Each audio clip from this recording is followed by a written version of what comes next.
Hello दोस्तों, NCERT गणित कक्षा 10वीं में आपका स्वागत है। आज हम इस वीडियो में क्लास 10 के मैथ्स चैप्टर 5 यानी समांतर श्रेणी के इंट्रोडक्शन पार्ट को करेंगे।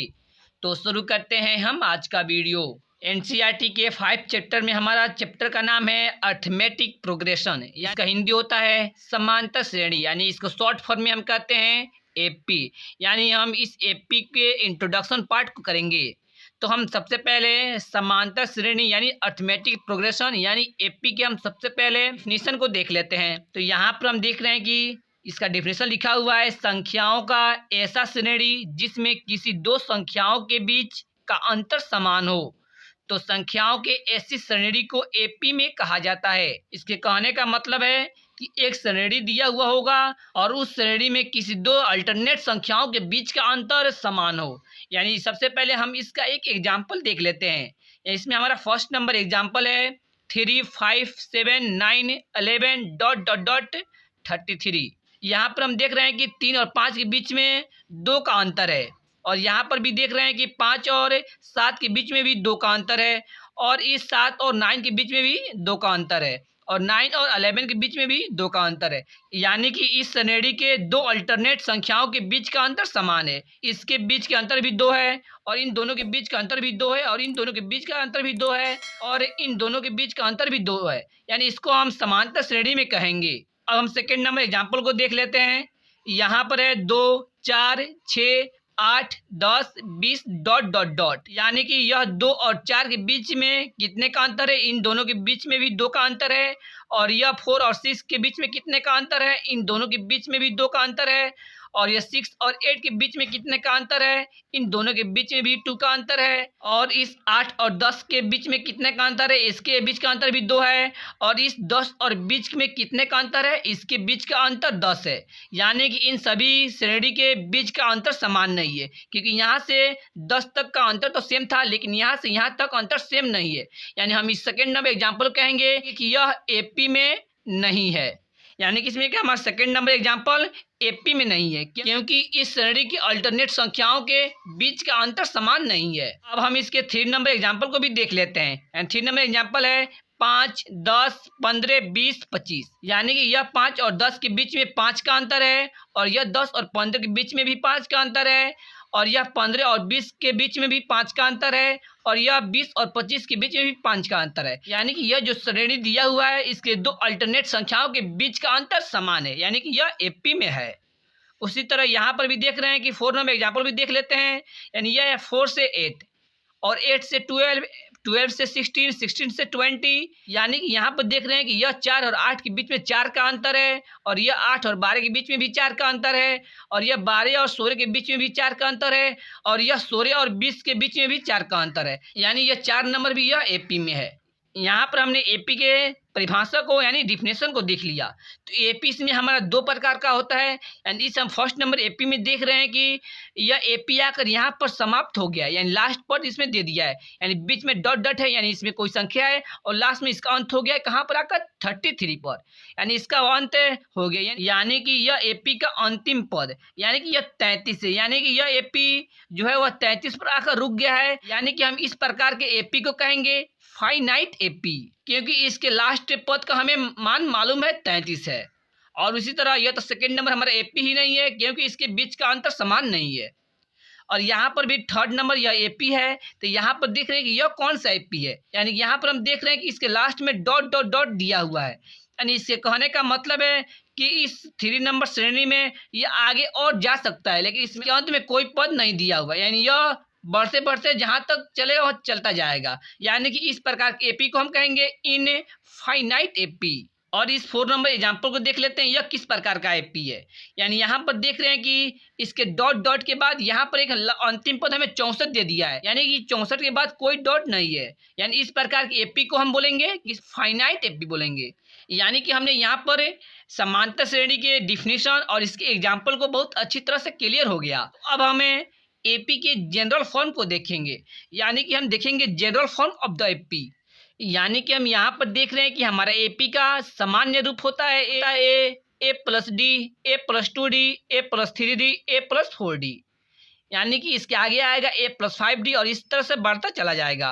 तो अब हम इसमें देख लेते हैं कि इसमें ए क्या है और इसमें डी क्या है। यानी इसमें यह जो ए दिया हुआ है, यानी ए का मतलब है इसमें हमारा पहला पद, यानी कि फर्स्ट टर्म। यानी यहाँ पर भी डी दिया हुआ है, तो अब हम डी का मतलब जान लेते हैं। यानी यहाँ पर दिया हुआ है डी, यहाँ पर डी का मतलब होता है सार्व अंतर, यानी कि कॉमन डिफरेंस। इसको हमें हिंदी में एक और नाम से जानते हैं, पदांतर, यानी कि पदों के बीच के अंतर। तो इसमें यह जो दिया हुआ है, ये जो दिया हुआ है, यह होता है हमारा पहला पद है। इसको हम पहले पद को डिनोट करते हैं ए से। यानी यहाँ से यहाँ पर दिया हुआ है ए प्लस डी, यानी यह 2 नंबर पर दिया हुआ है, यानी यह हुआ हमारा दूसरा पद है। यानी दूसरे पद को हम डिनोट करते हैं A2 से। और उसके बाद यहाँ पर दिया हुआ है ए प्लस ए 3, यानी कि यह 3 नंबर पर आ रहा है, यानी इसको हम तीसरा पद कहेंगे। यानी तीसरे पद को डिनोट करते हैं हम A3 से। और उसके बाद यहाँ पर देख रहे हैं कि यह प्लस 3D आ रहा है 4 नंबर पर। यानी यह पहला है, दूसरा है और तीसरा, यह 4 नंबर पर आ रहा है। यानी 4 नंबर पर आने वालों को हम कहते हैं चौथा पद है। यानी इसको डिनोट करते हैं A4 से। यानी जिस पद को हमें डिनोट करना होगा उसको ए के नीचे पर लिख देंगे, यानी A4। उसी तरह अगर हमें 15वां पद को डिनोट करना होगा तो हम ए लिख कर हम 15 लिख देंगे, यानी इसको हम 15वें पद को कहेंगे। तो हम इस पर एक एग्जाम्पल देख लेते हैं कि अगर किसी क्वेश्चन में पहला पद यानी ए का मान दिया होगा तो हम ए का मान मान लेते हैं 2, और डी का मान भी दिया होगा, यानी डी का मान मान लेते हैं 3 दिया हुआ है। यानी अगर इसमें बोलेगा कि एपी ज्ञात करें तो हम इसको एपी कैसे ज्ञात करेंगे। यानी सबसे पहले हम पहले पद का निकालेंगे। यानी इसमें पहला पद होता है ए वाला, यानी इसमें पहला पद हो जाएगा ए इज इक्वल टू 2। एपी को ज्ञात करने के लिए हम उसके बाद दूसरे पद को निकालेंगे। यानी A2 को हम ज्ञात करेंगे। यानी A2 को हम किस तरह से ज्ञात करेंगे, A प्लस डी से। यानी इसमें हमारा ए है कितना, 2 है, तो यहाँ पर लिख देंगे 2। उसके बाद है प्लस डी, तो लिख देंगे प्लस है, और डी का मान है 3, तो हम लिख देंगे 3। यानी इसमें हमारा A2 का मान हो गया 2 और 3 हो जाएगा 5। उसी तरह हम तीसरे पद को ज्ञात करेंगे। यानी A3 हो जाएगा इज इक्वल टू, यहाँ पर है A प्लस 2D, यानी यहाँ पर लिख देंगे A प्लस है, और यह 2 और D के बीच में छिपा हुआ है गुना, तो यहाँ पर लिख देंगे 2 गुने, और D का वैल्यू यहाँ पर दिया हुआ है 3, तो यहाँ पर लिख देंगे 3 इज इक्वल टू। इसको सॉल्व करेंगे तो यहाँ पर हमने A को लिख दिया, यानी A का वैल्यू इसमें हमारा दिया हुआ है 2, तो हम यहाँ पर डायरेक्ट इसको 2 लिख देते हैं। यानी यह हो गया 2 + 2 × 3, यानी इसको गुना करेंगे तो यह हो जाएगा 6 से, और 2 को ऐड करेंगे तो यह हो जाएगा 8, यानी तीसरा पद हो गया 8।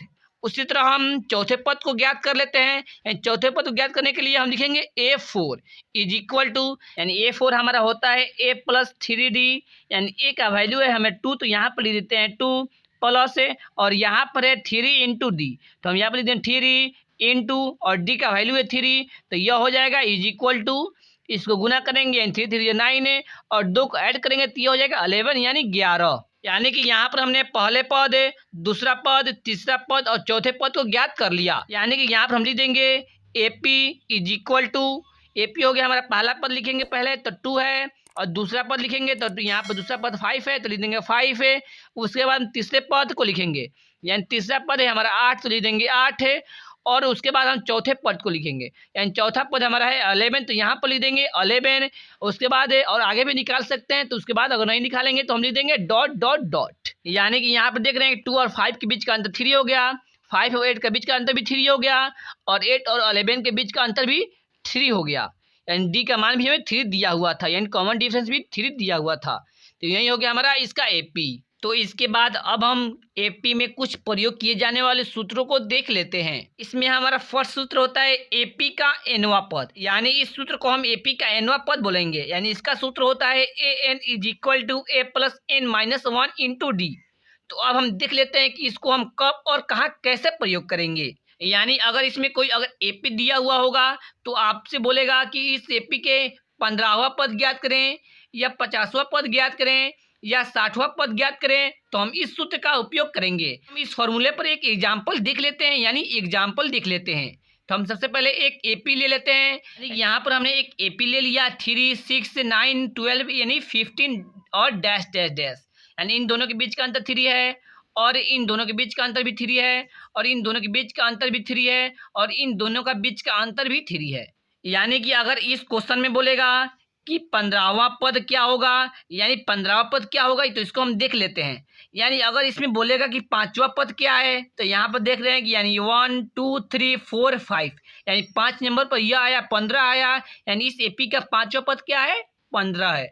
उसी तरह अगर ये बोल देगा क्वेश्चन में कि 15वां पद क्या होगा, इस क्वेश्चन में तो 15वां पद बोला है, अगर इसमें अगर 100वां पद बोल देगा तो हम इस श्रेणी को हम कितने दूर तक बढ़ाएंगे कि हमें 100वां स्थान पर क्या मिलेगा उसको हम लिखेंगे। इसलिए अगर हम इस सूत्र का प्रयोग कर देंगे तो हमें 100वां पद आसानी से निकल जाएगा। तो हम इसमें 15वां पद ज्ञात करते हैं। इसमें होता है ए एन दिया हुआ है, तो एन क्या होता है, एन होता है nth टर्म, यानी कि कौन पद के बारे में बोलेगा उसका वैल्यू हो जाएगा एन। और यहाँ पर हम जानते हैं कि ये क्या है, हमारा पहला पद है, और एन तो अभी हम बता ही दिए।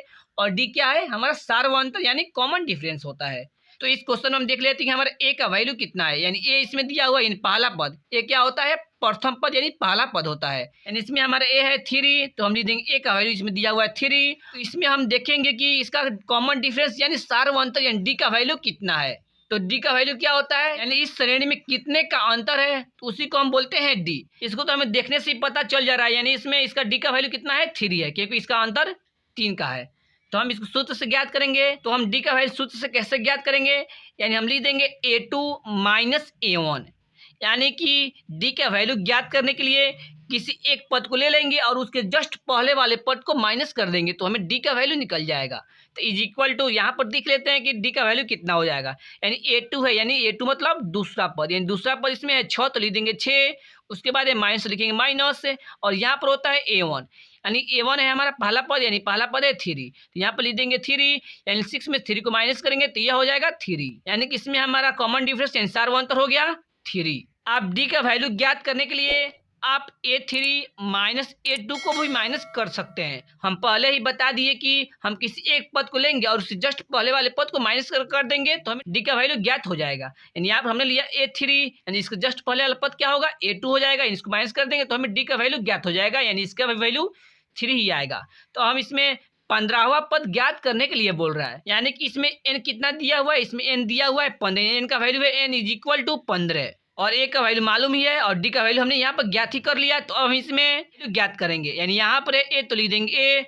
एन का वैल्यू कितना है, एन का वैल्यू है 15, एन 15 क्यों लिया है, एन जिस पद के बारे में बोलेगा उसी पद को लेंगे। अगर यहाँ पर बोला होगा 100वां पद है तो यहाँ पर लिख देंगे एन का वैल्यू हो जाएगा 100। यहाँ पर बोला है 15वां पद, यहाँ पर लिख देंगे ए 15, उसके बाद है इक्वल, तो लिख देंगे इक्वल का साइन, और यहाँ पर होता है ए, यानी ए है हमारा 3, तो यहाँ पर लिख देंगे 3, उसके बाद फॉर्मूला में है प्लस से, और यहाँ पर ब्रैकेट में n-1, यानी ब्रैकेट दे देंगे, और एन का वैल्यू है 15, तो लिख देंगे 15, और माइनस होता है 1 और इनटू डी, यानी गुने डी का वैल्यू यहाँ पर निकाले हैं 3, तो यहाँ पर लिख देंगे 3। तो इसको हम सॉल्व करेंगे, इज इक्वल टू यहाँ पर है 3 प्लस है, यानी यहाँ पर हम 14 में से 1 को माइनस करेंगे तो ये हो जाएगा 14 गुने 3, यानी यह हो जाएगा 3 प्लस 14 3 यानी हो जाएगा 42, यानी 42 हो जाएगा। यानी इसको ऐड करेंगे तो यह हो जाएगा 45 से, यानी इस एपी को हम अगर लिखते जाएंगे तो हम 15वां जो स्थान होगा वहाँ पर क्या प्राप्त होगा, 45 प्राप्त होगा। इस सूत्र का हम प्रयोग करेंगे कब, जब कोई पद ज्ञात करने के लिए हमें बोलेगा 50वां पद ज्ञात करें, 10वां पद ज्ञात करें, तो हम इस सूत्र का प्रयोग करेंगे। और इसमें और प्रयोग होने वाले सूत्र को हम देख लेते हैं कि इसमें और कौन कौन से सूत्र प्रयोग किया जाता है।